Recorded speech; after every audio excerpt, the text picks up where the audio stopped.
I've come down to St Ninians Lower School and with Steve and Colin, and we're talking about cyber security basically. Now this is really interesting because there's a Safer Isle thing coming up soon anyway, which we'll come into more detail.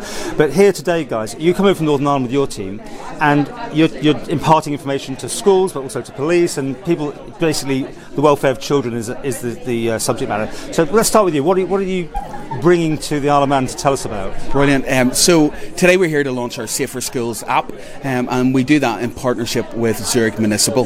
So Zurich are an insurance company here, and they insure all the schools on the island. And in partnership, we've developed the SafeSchools app, and it's designed to help educate and empower and protect the entire school community. So it's an app designed for a school to be able to use, and from whether it be their newsfeed or calendar feed or push notifications, but it's also packed full of safeguarding content for parents to be able to a window into understanding what their children and young people are doing online. So whether it's Facebook or Instagram buzzwords, or understanding what a snap map is, or a ghost mode, or again understanding that whole world of emojis, and again the challenges and the risks and the pathways to harm, and again so our app is designed for the entire school community, and it comes free if you're insured with Zurich Municipal.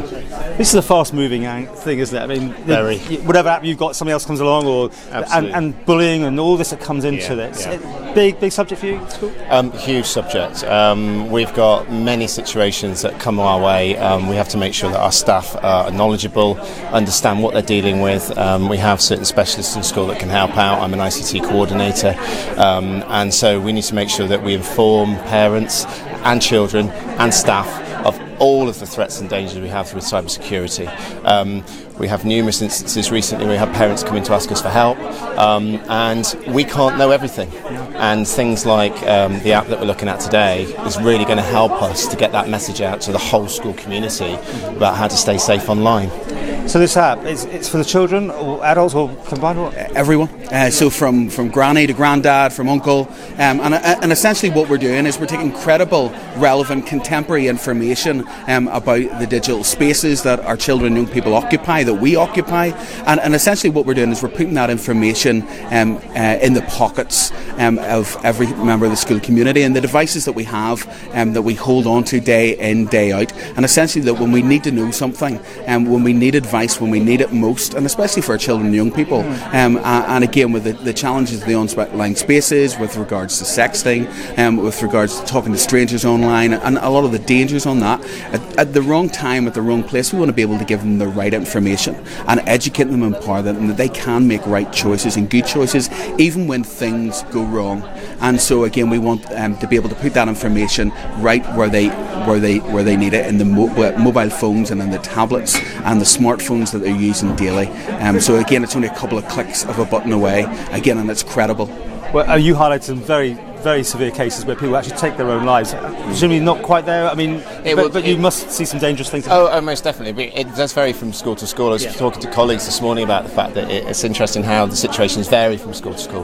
But even the small situations that can happen in the school, it's important that you get in there early to be able to prevent the more serious situations from happening, and get the message out there that parents, teachers and children then always know what's going to come their way online, and when it does, how are they going to deal with it. That's why we've got all of our staff on the Cyber Isle event at the end of October, because we want to ensure that all of our staff are trained and understand how to deal with situations that do come their way. It's very difficult to know about everything, because it's such a big subject. So it's battling technology by the sounds of it. You're trying to keep one step ahead, but that must be pretty tricky. Yeah, it's the challenges of understanding technology versus people. That's what we've even looked at this morning. Essentially, technology is neutral, and so actually the challenge here is people. So what happens, it usually starts offline, and again it gets manifested online, and so the challenges of that. So yeah. And have you been learning lots here?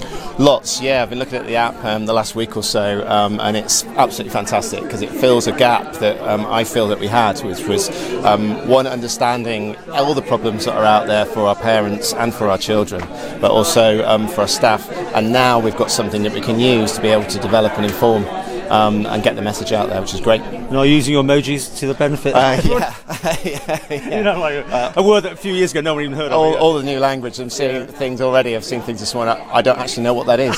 And in my role, it's my job to know what that is now, because there are children that we work with and teachers that we work with that need to know what they are.